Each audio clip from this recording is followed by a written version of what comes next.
மணப்பெண்ணின் பிரத்யேகமான திருமணம் விவாஹா தி சென்னை சில்க்ஸ். கிருஷ்ணகிரி மாவட்டம் தேன்கனிக்கோட்டை அடுத்த தேர்பேட்டை பகுதியில் சாலையில் நடந்து சென்றபோது தெருநாய் கடித்ததில் 2 சிறுவர்கள் உட்பட 4 பேர் காயங்களுடன் அரசு மருத்துவமனையில் சிகிச்சைக்காக அனுமதிக்கப்பட்டுள்ளனர். பொதுமக்களை விரட்டி கடிக்கும் நாயை தேடிப்பிடிக்கும் பணியில் நகராட்சி ஊழியர்கள் ஈடுபட்டுள்ளனர்.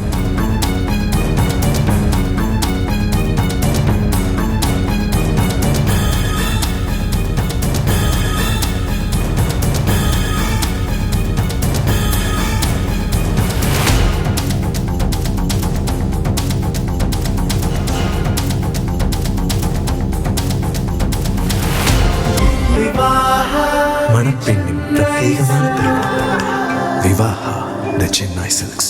பிளே ஸ்டோர் மற்றும் ஆப் ஸ்டோரில் இருந்து பாலிமர் செயலியை QR கோடு மூலம் பதிவிறக்கம் செய்யுங்கள். செய்திகளை உடனுக்குடன் பெறுங்கள்.